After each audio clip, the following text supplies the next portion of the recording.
Hey everyone, and welcome to the FLATLINING Podcast from Fulcrum Strategies. I'm Matthew Handley, and with me, as he usually is our President and CEO, Ron Howrigon. Ron, how are you, sir? I am good, thank you. As was the topic of the Friday Pulse Check last week, the Wall Street Journal reported that Humana and Cigna are reportedly in talks to merge. And this is an interesting development because this is not the first time these two companies have tried to merge. It's also not the first time in recent years, that Cigna has tried to merge with another large insurance company. And Ron, I guess let's start off with that. What's your initial reaction to this report from the Wall Street Journal that you might see Cigna and Humana merge? It's not surprising. Humana is pretty large in the Medicare Advantage population, but doesn't have any commercial business anymore.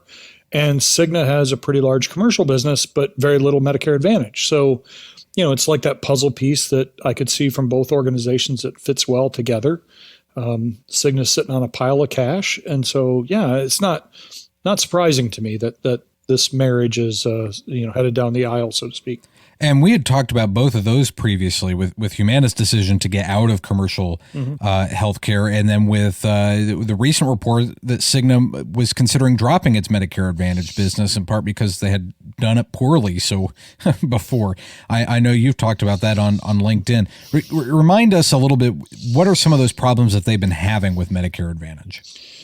Well, the two biggest ones in recent were a few years ago.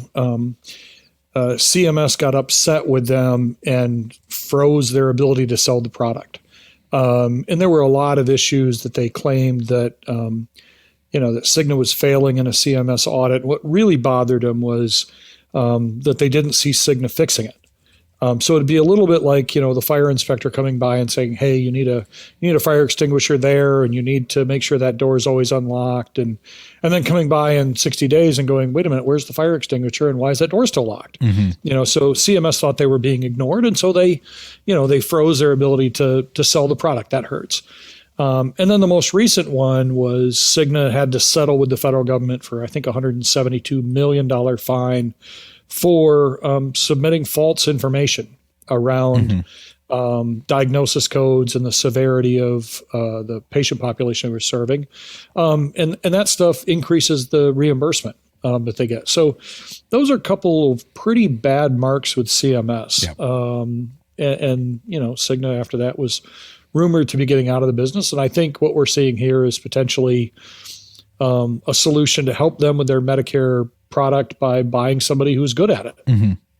Now, of course, this was, like I said, reported in the Wall Street Journal, and business analysts took notice. I'm taking a peek at their stock right now, Ron. Humana has actually evened out pretty much since the news, but Cigna, on the other hand, has dropped almost 9% and has not rebounded since the news broke last week.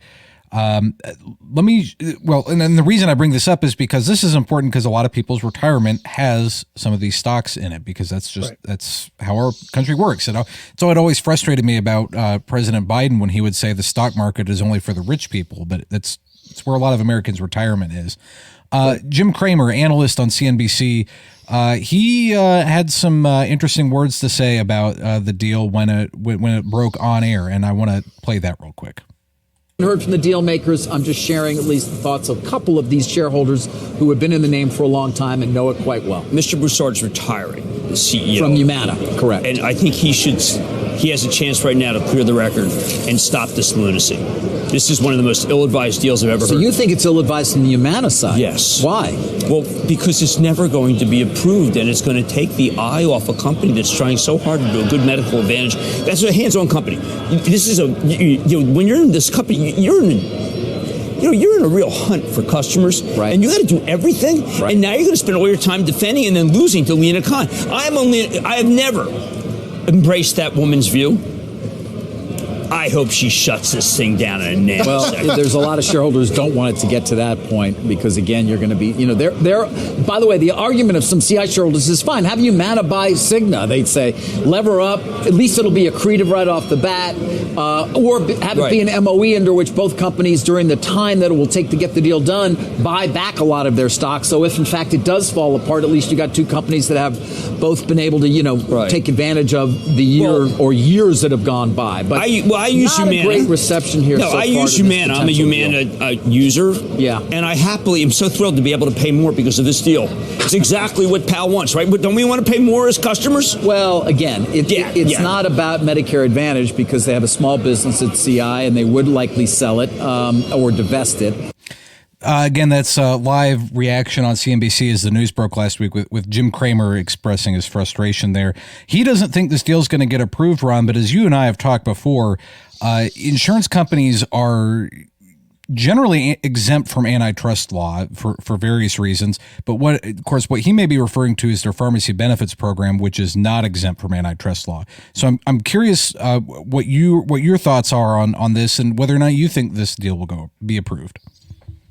Well, so there's two parts of antitrust law. One is an entity that is acting in a uncompetitive environment way, that can be sued under antitrust law from that perspective. The other has to do with mergers, whether or not they're allowed. And that really gets to this concept of market consolidation and market concentration.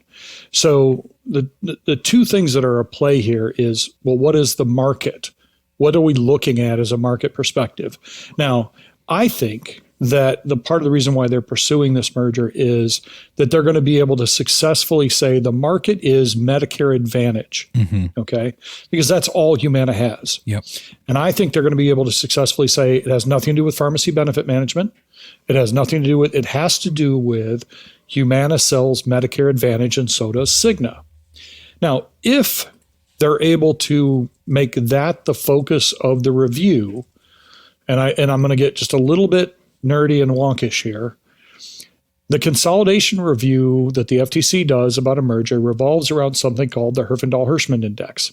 Okay, it's a mathematical calculation of market concentration before and after a merger. Okay, and you come up with a number, a before number and an after number. Now, what's important to understand here is the Aetna attempt to merge with Humana failed because it consolidated too much. But Aetna is a much bigger player in the Medicare Advantage market than Cigna is. So if you look at market consolidation or market concentration, Aetna right now has about 5.5%, 11% of the Medicare Advantage population. Okay, Humana has 18%. So that combination would have combined those two up to 29%, which is the same market share as the largest payer, United. Now, Cigna only has 0.6% market share. So combining Humana and Cigna, they have 2% market share. Combining Humana and Cigna goes from 18% to 20% instead of 18% to 29%. Now, the way the index works, and I did some rough calculations, right now, this Medicare Advantage marketplace has an HH index of about 1794. Anything between 1,500 and 2,500 is considered moderately concentrated. Usually, in order for there to be a problem, you've got to get into what they call highly concentrated, which means an HH index of over 2,500. So the starting number is 1794. After the merger, that number goes from 1794 to 1866. It doesn't get anywhere close to the 2,500. And it's not like it's going from 400 to 1866, which could be a problem. It's going from 1794 to 1866. That's not much of a change. So as long as they can successfully tell the FTC, and I think they will be able to, this is all about Medicare Advantage, they're not going to have any problem with the HH index. So if I were going to Vegas right now, I'd bet that if the merger doesn't happen, it won't be because the FTC kills it. It'll be something happens between the two organizations. Which is what killed the Anthem Cigna merger before. Yes. Yep. So you don't think that Humana will have to get rid of its pharmacy benefit program or Cigna will have to sell Express Scripts? No, because even in that marketplace, the two of them combined are not going to change the concentration that much. Okay. It's already a fairly concentrated market. And really what they're looking at here is that change. How much more concentrated does it get? We're talking about the potential Cigna-Humana merger here on the FLATLINING Podcast. Another thing, Ron, the other reaction we posted last week at the Friday Pulse Check was Wendell Potter's post on his Substack, Healthcare Uncovered. Of course, Wendell Potter being a former Cigna executive like you. And he headlined his post about Cigna wanting to buy its way into Medicare Advantage. And I know we talked before that that's one of the reasons why you think that this will actually go through is because you've got two different markets you're talking about here. Do you think that Humana was actively searching for a buyer, or do you think Cigna was actively searching for a Medicare Advantage plan?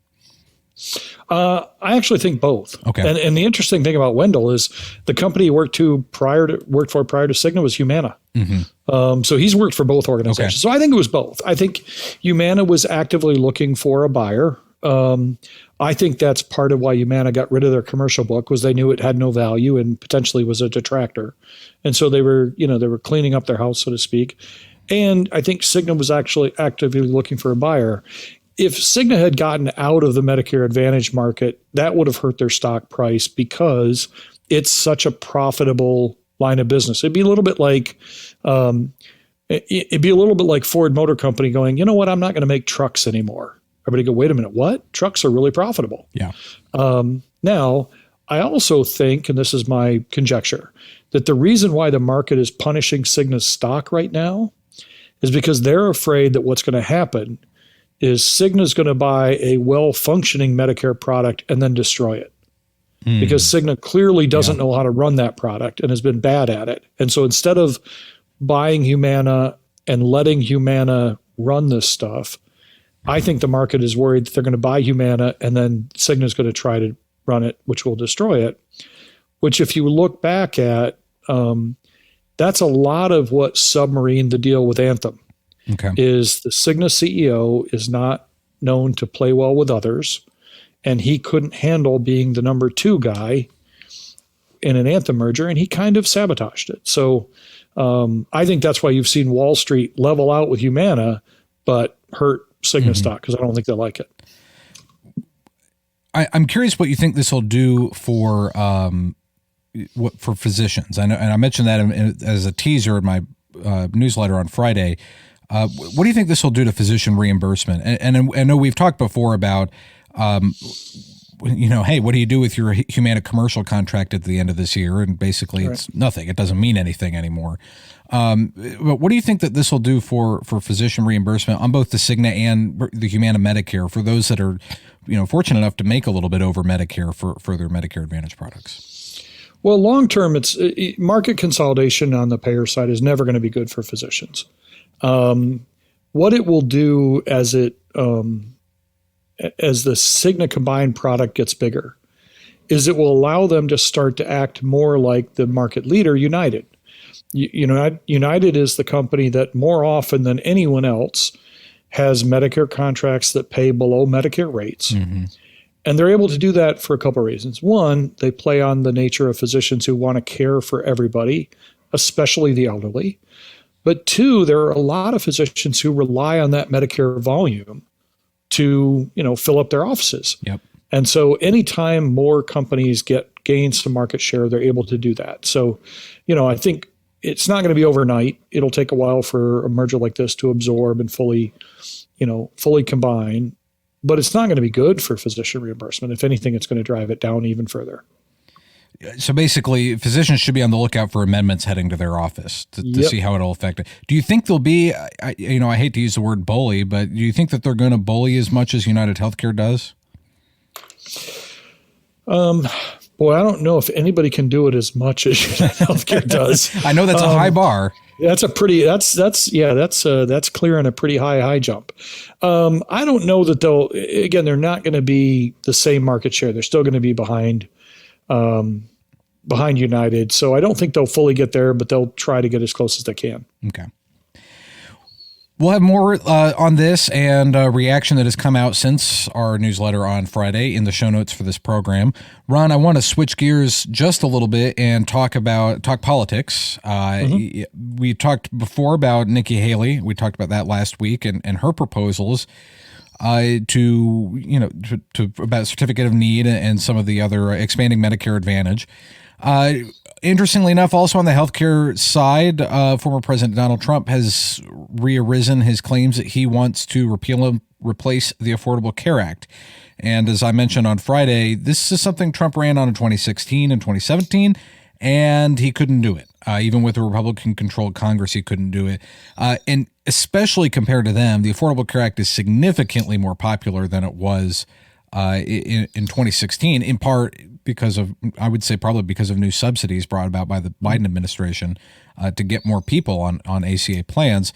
I'm curious, Ron, if you think there's, of course, we're talking about Donald Trump here. Do you think there's any grand strategy to suddenly talking about the Affordable Care Act again when most people don't care anymore?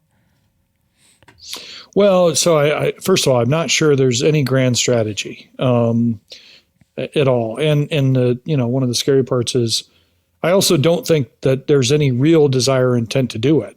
I think it's it's political speak. It definitely rings true to some of the base that he plays to, and he plays well to that base. There are still a lot of people who, on that base want to see the Affordable Care Act repealed. And it doesn't even crack the top 10 strangest things he's ever said. True. But the reality of it is there's no way that he could repeal and replace Obamacare. First of all, there's no replacement. There hasn't been since its creation. 10 years. Yeah. I mean, the Republicans haven't come up with a different plan, and you'd have to have a replacement because just getting rid of it means that 40 million people lose their health care. To be honest with you, if I were a Democratic strategist right now, I would try to, get him to say that as much as possible, and actually would try to whisper in the Republicans' ears, do it now, because if they ever did it, I would immediately go to Vegas and lay money on, no matter what the numbers look like, the Democrats taking over a wide margin in both the House and the Senate. You take healthcare out of 40 million people in this country, and you will get your head handed to you in the next election. The only thing you could do worse than that is maybe get rid of Social Security. Yep. It's political speech. I think even he knows he can't do it. I don't think there's any real intent to do it, but there's some people on the base that get all fired up when they hear this stuff. And to your point, a Democratic pollster told Politico that the healthcare is a winning issue for Democrats. That's something we know. And that he said, for all of Biden's faults, and I'm going to self-censor here, it's good to know that Trump can still F up. If you want to read the actual quote, you can go check it out on Politico. This is something that we've seen also, again, that the Democrats generally have the upper hand when it comes to healthcare. And it's something I've written about and you've written about that, Republicans have never had a very good healthcare strategy. It always seems to have been, we're just not that. We don't want the Affordable Care Act. We don't want, vaccines or whatever the case might be. So it's interesting to see him bring this up. I was a little bit surprised because it came way out of left field because no one's talking about the Affordable Care Act anymore. Because we've pretty much all accepted, even in North Carolina, we've all accepted that it's here to stay and it's not going anywhere. Ron, I'll give you the last word. Well, it's and this is, I'm going to make a personal comment here. It almost feels like this election, this political season, this being football season, there are football games where the commentators say this is going to come down to who has the ball last, meaning the team with the ball last is going to score a touchdown and they'll win. And this political season almost feels like this is going to come down to whichever team fumbles last. Yeah. Because they're both fumbling rather rapidly. And so instead of who has the ball last will score, it's whoever screws up the last is likely to lose this thing. And that's really sort of a sad commentary on both sides, because I don't see either side coming out with a whole lot of real winning strategies. Now, I know that my friends on the right are going to think I'm being, too critical of them, and my friends on the left think I'm maybe too critical to them, and I guess I'm trying to be equally critical to both right now. But yeah, I agree with that pollster. Boy, it's nice to know he can keep screwing up, and I'm sure there are Republican pollsters who will point to some of the things Biden has done or said and go, boy, it's nice to know he can keep screwing up. Yep. Let me ask you real quick before we go, are you going to be watching the debate? Unfortunately, yes. I mean, and I hesitate that because, one, it points out that I'm a glutton for punishment and that I'm kind of nerdy that way. And two, it's like a car wreck.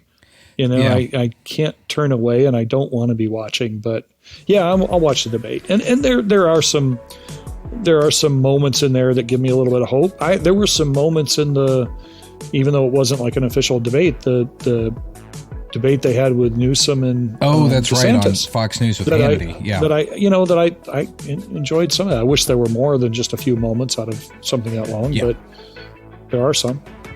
Yeah, I'd be interested too, just as someone who likes to follow the media. This debate's being held by the new cable news network News Nation, which is kind of striving to be down the middle. So I'll be interested to see that. So it'll be on Wednesday night at 8 Central on News Nation, or if you're on the East Coast, you can watch it on the CW. Ron, that's about all the time we have. Thanks for sitting down with me as normal. Thank you.